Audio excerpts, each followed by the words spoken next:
Ladies and gentlemen, please take your seats. You know, it's the hair that's actually the thing in which you catch the conscience of the king.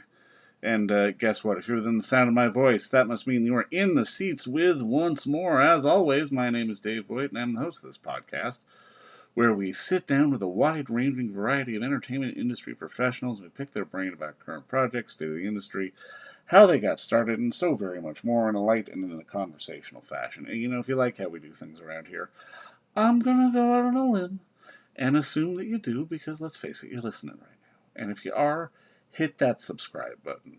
Give us the old 5-star rating, the thumbs up on your podcast provider of choice. And plus, we're available everywhere. We're at Apple, Amazon, Spotify, Google, and plus we archive every single one of our episodes over at our In the Seats YouTube channel. So if you can give us the old like and subscribe there as well, we'd absolutely appreciate it. Also, don't hesitate to find us on the social media. We're on the Facebook, we're on the X, formerly known as Twitter. We're on Instagram, we're on Letterboxd, we're on TikTok, and probably a few other places too. At In the Seats, for all sorts of fun updates. And finally, and I do dare say most importantly, please pay us a visit over at In the Seats, intheseats.ca, for all the latest and greatest from the world of film, television, basically the moving image at large. Because, you know, if we love to watch it and write about it and talk about it, we love it even more when you come by and read about it and listen about it. On this episode, we are back in the world of Apple TV+. We are back in the world of Ted Lasso. I have said this ad nauseum, but I'll say it again. If you haven't watched the show, if you have not signed up for Apple TV+, do it now. What are you waiting for? Seriously. Get out from under the rock and go do it. But it's Emmy season, and Ted Lasso is, I've said this on other episodes, but it's up for a bunch. And we had yet another opportunity, blah, blah, blah, as I stumble on my own words. It's late as I'm recording this, but we had the unique opportunity of talking with one of the artisans behind the scenes who help add their own little flair and style to the show to make it what it is. And we had the unique pleasure of sitting down with Emmy-nominated hair designer, the one and only Nicky Austin, for her work on Ted Lasso. And we asked about the intricacies of the job, like, does she have to have Jason Sudeikis in the chair every day for a haircut, depending on what they're shooting, and all that other sort of fun stuff. But we got a little bit of insight on what her job entails, and just a little bit of the magic behind what made Ted Lasso such a very special show, with its myriad of Emmy nominations coming up this year. But as I always say, if you haven't already, sign up for Apple TV Plus. Go watch Ted Lasso, but first enjoy our talk with Emmy-nominated hair designer Nicky Austin from the show, because, quite frankly, it's a darn good one. But, I mean, Nicky, just to kick this off, I mean, thank you so much for the time, and congrats on your work on the show. Thank you.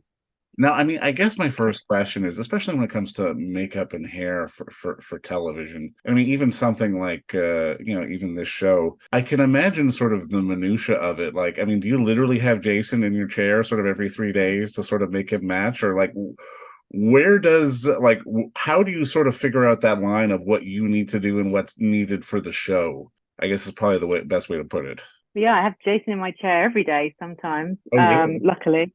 Yeah. His schedule was crazy at times. So I guess for hair and makeup, we have to, every time someone gets cast, you kind of come up with ideas and mood boards and everything, and you run them by the execs, and you run them by the cast member, and you kind of discuss the ideas of what their hero look, we call it a hero look, would look like. Ted pretty much doesn't change throughout.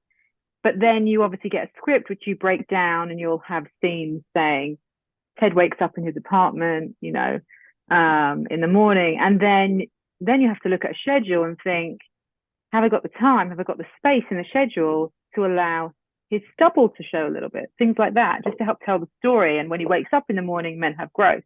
But then if you haven't got time, say you're then filming a scene first that morning when he's, at Richmond and he's clean shaven, and which he always is. If you're doing that first step in the day, and then the next scene, he's waking up in his apartment in bed, and you'd like a bit of stubble, then you have to go to the scheduling assistant director, the first AD, and say, any chance we can switch these scenes around? But a lot of the time it is dependent on locations, studios, and lots of other departments, and hair and makeup don't necessarily come at the top of the priority, but wherever we can, we try to tell the story that way.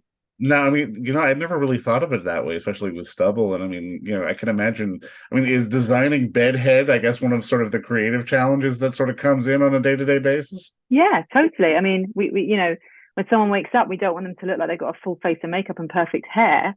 But we also, bedhead is quite fixable. So we have changes in between scenes that we can do. So things like that are quite fixable. So a massive challenge we had on season 2, for example, was when Isaac gives Sam a haircut when he's the master barber in the locker room. So the schedule's so tight and Tahid's in so much, we haven't got time to let his hair grow, but we need to see hair falling off his head when Isaac's cutting his hair. So right. It's things like that. You have to cheat it.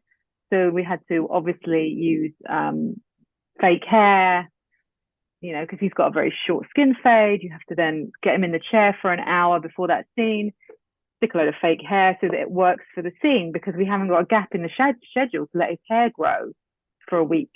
It's just so tight with filming. You just have to come up with solutions to sometimes silly but important problems in my department. Is that where the creative challenges come in? Especially on something that's happening sort of in a contemporary light like Ted. It's not a question of like you're having to put on prosthetics or design something or fashion somebody's wig into sort of either a period or kind of science fiction-y thing. It's all very kind of present. Is that where sort of the creative like hacks that come in that you have to develop? Yeah, it kind of makes it more difficult in a way, because when I'm doing a period drama, you go, this character's in 1875, there's 10 hairstyles, pick each one for each look kind of thing. And obviously you can vary them slightly, but trying to come up with 44 different hair and makeup looks for Keely Jones in season 3 in a contemporary capacity is not as easy as people think. And these people, these characters, people are watching, especially for season 3. There is pressure because they want to see you up your game. They want to see these characters look flawless and different. People don't want to see the same, especially not from a character like Keely. And Rebecca equally, trying to come up with new ideas for a lady who's got fairly short hair. She's very sophisticated. She's not going to put in pink extensions or like massive headbands. So trying to progress Rebecca's character and make her look different and occasional is challenging. It's still extremely creative, even in contemporary.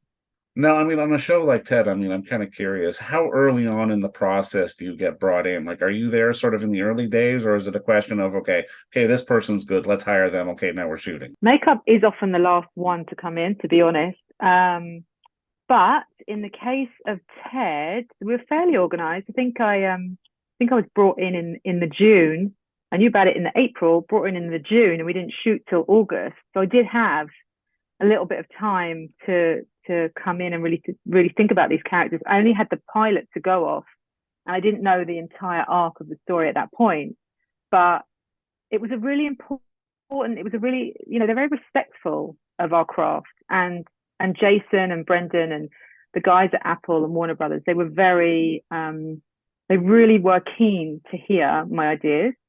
They wanted to know where we were going to go with the characters, and everyone on the show. I've never actually done such a collaborative job in my life. Jason listens to everything, doesn't dismiss anything. He wants to hear, and he's very open to ideas. No, I'm curious because I'm always fascinated, just not only how people get into this business, but just sort of working on different sides of it. Because especially when it comes to hair and makeup, in many ways, your job is almost to not be noticed. And what kind of got you into sort of this side of the business and want to sort of participate on this end? Oh, I could never be in front of a camera. It's just not me. I always loved makeup. And I always loved TV. Actually, when I was about 14, my mum entered a game show. And we drove up to Manchester, and she ended up winning every day. So our trip kept getting extended. And I would sneak into the makeup room just to watch what they were doing. I was so interested, and I was so fascinated by the atmosphere on set, because you become in this bubble, you become like a family, which we definitely are at Richmond. And I thought, I want to be part of that. It's just being part of something creative, something special. It's hard. It's really long hours. And sometimes it's, you're exhausted and you think, why do I do this? But then you watch a scene, you watch a magical scene, and then you watch it back, and you kind of, you feel really proud that you were part of a tiny cog in what is a huge machine that have made a lot of people really happy. I mean, it's so interesting because, especially with a show like Ted, I mean, there are creative payoffs for so many different kind of people and so many different kind of departments. Some people may be thinking of direction or somebody's performance, but I mean, at the same time, I can imagine there's you in the back of the room watching us like, oh, they didn't notice that was fake hair coming off of his head. And I can imagine that's got to be a bit of a kick for you to sort of have those moments as well. Yeah, when it works well, you get the odd moment, especially when you're doing prosthetics and they fall off someone's face. I don't have that in Ted. But yeah, it is a buzz when things catch on. There have been certain moments in Ted, the Christmas episode, when Halloween. I love Halloween. I absolutely love Halloween. Twitter is amazing for me because the amount of people that dress up as Keeley and take and try. I get messages saying, where can I buy the tinsel from the Christmas episode, because I want to dress up like Keeley Jones. People notice everything. I mean, that's why you don't want mistakes, because people are literally watching like hawks. And so, yeah, you do feel proud when you get a nice comment, or you see something online and people go, oh, it was really good. I didn't even realize Nate was in a wig. It does feel good. You've done your job. You've done your job well. No, I mean, I'm curious, growing up, was there sort of a hair and makeup moment in like a TV show or a movie that you noticed that kind of had the light bulb go off for you? What, where I saw a mistake? Or no, just where you saw, where you appreciated it. Where I appreciated the hair and makeup. There's been so many amazing hair and makeup moments for me in my life. I'm trying to think. I guess for me, Julia Roberts in Pretty Woman, I used to just look at that hair. I think, why don't my curls go like that? Why can't I get my curls were just frizz? And I used to look at her, I just thought she was just amazing. I remember that. And I was a massive Kylie Minogue fan when I was younger, and I used to be I remember being really young and just watching her hair constantly. And I was a 90s baby, so everyone was obsessed with flattening and straightening their hair. And I had curly hair. So to look at the girls with the curls and the kinks and the coils, like Julia Roberts and Kylie, and people like that who embraced their curls, I loved all that. And I did used to think, why are we trying to box everyone into the same category? Why are we trying to flatten everyone down? Which is why I love working with Juno Temple. Her hair's amazing. Yeah. And we embraced it. She's such a fabulous character that we can do all these fun things with.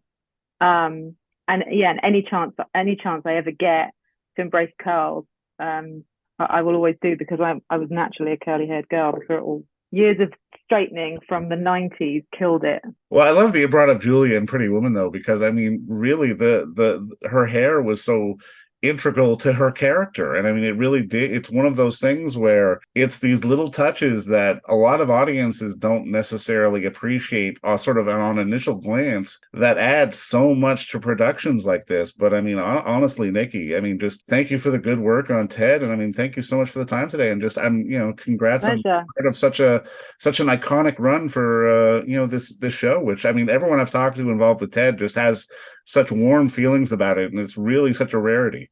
Oh, thank you. Yeah, we are, like I say, it's cheesy and it's corny, but we are a family at this point, and just hoping one day we all get to be together again. So you never know. Well, it's a beautiful thing. I'm sure it'll happen sooner rather than later. But Nikki, again, thank you for the work, and thank you so much for the time today. Thanks.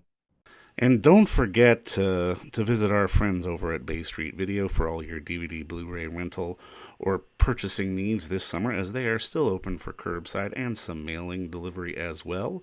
Over at 1172 Bay Street, Toronto, Ontario, Canada, you can give them a call at 416-964-9088. That's 416-964-9088.